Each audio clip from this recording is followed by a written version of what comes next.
Okay, so this video we're going to talk about which Farmertec chainsaws are the best. Which ones can you buy, do minimal things to, and have a decent running saw right out of the box. I mean, none of them, I feel like none of them you're going to just buy and everything's going to be 100% perfect. There's going to be little things that need to be done from my experience from buying several of them.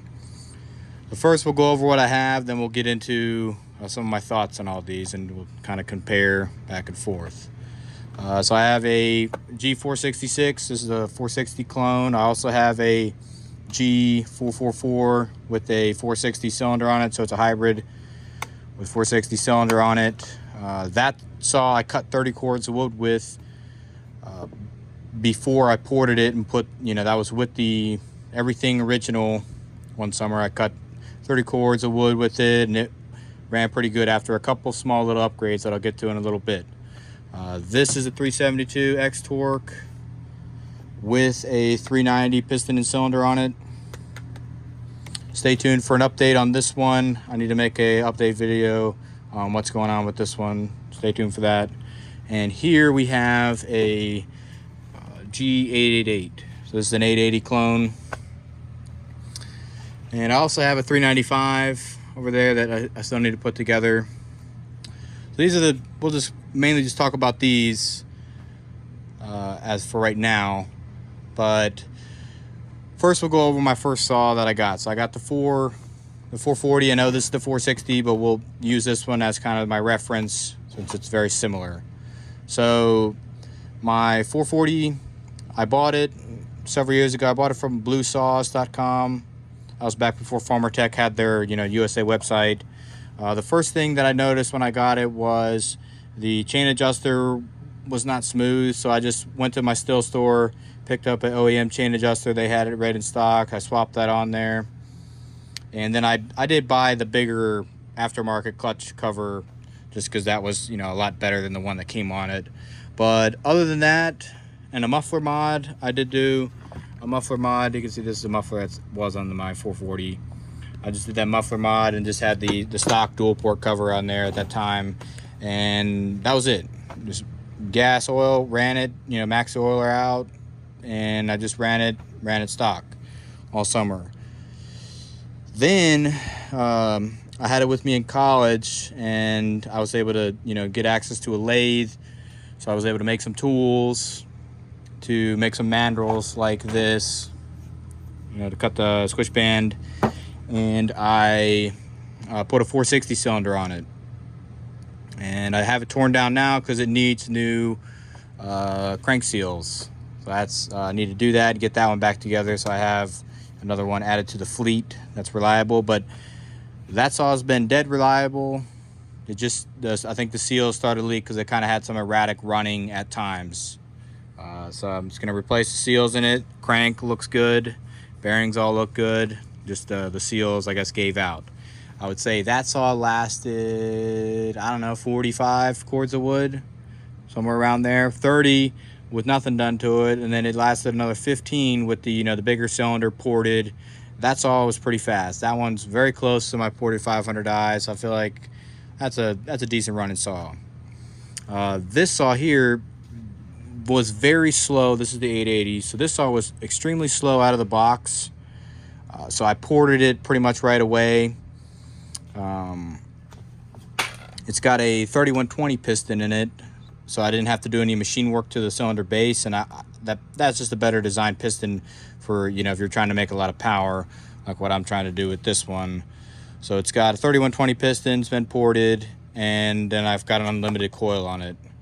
The big issue with this one quality wise out of the box was underneath this side cover here, the tank was leaking. The oil tank was leaking. There was some like little pinholes, so it was just constantly leaking bar oil. So I just fixed that with some JB Weld, and this one's been very reliable as well.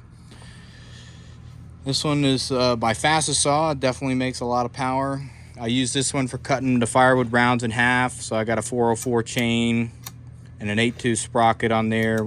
This is a Canon Super Bar. That's my wood splitting saw, just for cutting them in half. Next, we'll talk about this one. This is where the quality is not very good, in my opinion. The first issue here is this trigger. When I was running it, this is the first little issue. So I think I know a way to fix this, but I think it should be good or decent out of the box. I know it's not going to be quite OEM. These still ones are not OEM quality, but they're pretty close. I mean, there's a little bit of, you know, I guess little casting marks on the plastic, but you can take a knife and trim that up if it bothers you. But it works every time. It's not finicky. This one, on the other hand, if this button is pushed over here, this presence lever, so if I got it pushed over like that, it doesn't work. But if I press it over to the left side here, I'm kind of pushing it over my thumb, works just fine. So I need to figure out something that I can put in here to shim that up so that it only goes down straight. So probably just maybe some thin piece of aluminum or something I'm going to put in there to try to get this to be smooth. But I feel that should be right out of the box. Not everybody has material or the means to do that, or the want to do that. But that's just a problem. The plastic quality on this guy is also poor. You know, not everything fits together as nice as these stills. These still clones, I mean, in my opinion, they're really nice. The 395, I felt that that's all was pretty well put together as well. But this one, I think the reason that it's not very well put together was this was the original kit saw that they made, the 372 and the 660. I don't know which one was first, but these were the two ones that you could buy the aftermarket kits for, you know, quite a few years ago. Other issues that I've had with this 372 is the oil. The oil pump is leaking here behind the clutch, so I'm not getting full power, and my chain is not getting oil. That's why you can see all this pitch buildup on here. I didn't make that many cuts, but that was enough to get it loaded up before I realized that it was not oiling. It was oiling with the bar off, so I don't know how I'm going to fix that issue, but I just got a new pump, a new aftermarket pump from the Duke, and we're going to see if that's going to fix this problem on this one. What else is not good about this? The handle quality on these, it's kind of a smaller handle than OEM. It's not going to take a lot of abuse if you're yanking on it. My 441 is bent because I got it pinched one time, and it bent pretty easy.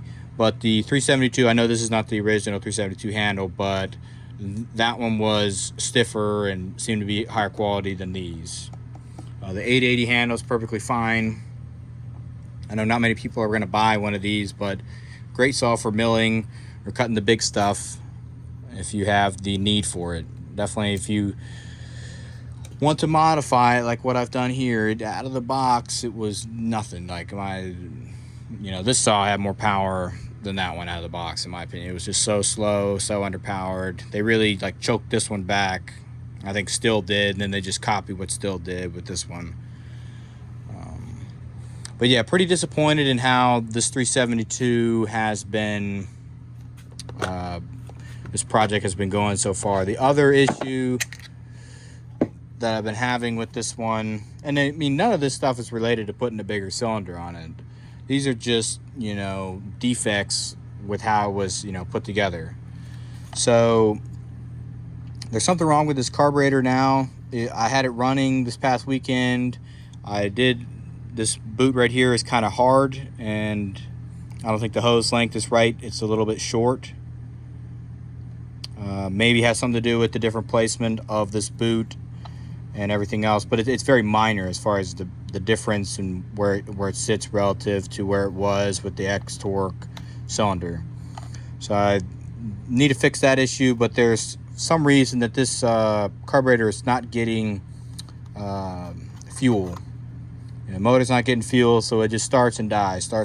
So I think my remedy for that is hopefully find a used OEM carburetor, or I might try to find like a decent brand aftermarket one, possibly from the Duke if they got it. I've been buying the seals in this saw, so I put OEM seals in it since there's a lot of work done to this. OEM seals in there as well, just just for some cheap insurance. I really didn't want to go back in there and replace those, since I split the case and did all that to get all this to work. But everything I've gotten from the Duke, pistons, everything like that, has been, you know, little things here and there, has been pretty high quality. This one's actually got a 3120 piston from the Duke in here. That's the moly coated piston, like this one here. So the other thing I'm going to show you is a couple of pistons. So this is the piston that came out of the 395. Now this is the other big reliability issue. So I can't tell you how long that one of these would last if you just run it. I would not recommend you buy a 372 if you're trying to have a saw that's reliable. I would go with one of these Stills. I mean, it really depends on the area and your dealer support, but you can go to the Still store and get Still parts, you know, to fix one of these, and, you know, not have to wait a whole week for it, you know, to ship to your house. So that's one luxury if you live in a dealer supported area, you know, for which brand you go with. But just the number of problems that I've had with this one is just, you know, high. So back to these pistons. So this is a 661 piston out of my 661 over there. This one's had a lot of time on it. I did a rebuild, put a new piston in it. You can see this is kind of, I don't know how many board feet that saw cut before I got a hold of it, but I know I've cut a lot of wood with that saw. That's like my first big saw that I bought over there. But this is the piston. This is kind of around the time when you want to replace the piston instead of buying a whole new piston and cylinder, is when all the machine grooves have worn off here. This is the one that came out of that 395. You can see, look at the wear on that one. So the rumor was with these that these were undersized. Pretty much every Farmertec piston that I've pulled out of, even like a brand new saw like this one, came out of this 460, and I never even ran it. I just tore it apart and started modifying it, putting a bigger cylinder on it. This one's pretty bad as well. It does have a little bit of a dome on it, but this will run for a while, but not gonna last a real long time. I can guarantee from my experience it'll cut at least 30 cords of wood, but this one looks a lot worse than my 440 piston. I can't find that one, otherwise I'd show it to you, but it had less wear than this one on it. You can see all that shininess is what I talk about, the wear. So the pistons are a little bit undersized, and that causes piston slap and, you know, excessive wear, and you're mainly going to see that on the intake side of these pistons. So if you want a reliable, you know, saw that you're going to cut more than 30 cords of wood with, we're just using that as that's what my, you know, baseline is. I know not everyone cuts that much, but if you want to cut more than that amount, then I think that you need to do at least a piston swap. And if you want to spend the money, you can throw an OEM cylinder, a used OEM cylinder. I feel that that's a safer investment on eBay, because not everyone's honest on eBay, but at least you can see, you know, the plating on the cylinder of like a used OEM one, to see if, you know, you think that it looks to be good to run. I was fortunate to get a couple of good used 460 cylinders that still had a lot of life in them, and that's what I plan to put on this one. I'll put a 460 cylinder OEM on this one, and then my other saw's already got a 460 cylinder on it. So yeah, so piston swap, I would say, is mandatory if you're going to cut more than 30 cords of wood with it. If not, I mean, I can't tell you how long some of these ones that have higher wear on them will last, but they'll run for a while. But if you just did a piston swap, it'll run for a long time. I mean, everything on my other 440, everything is good on that except for the seals. The seals were the first weak link to go. Crank is fine, bearings are good. It just needs new seals, and I plan to do that relatively soon here so I can get that saw back running. That one's pretty rowdy. I knew that the 440 hybrids have kind of a snappy, you know, feel to them. And I'd like to have that one in comparison to this one once I get this one done as well.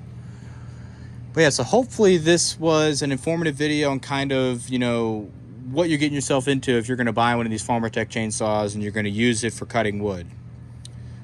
I would say that it's worth the investment if you're willing to tinker a little bit on them. And you know, keep in mind that this is just my experience from the several saws that I've had. But you know, I would not hesitate to buy another 440 or another Farmertec 460. The other ones, all these other saws that are out there, I can't speak on those, but of the ones that I've had experience with, this is the best one that I've ran. And number 2 would be this 880. I would assume that they had fixed the hole in the tank problem, because I've never heard of anyone else who had that problem except for me. But that's another pretty reliable saw right there. I've cut a lot of wood with that one, and that one gets run really hard. So yes, I think I've covered everything I wanted to cover in this one. Thanks for watching.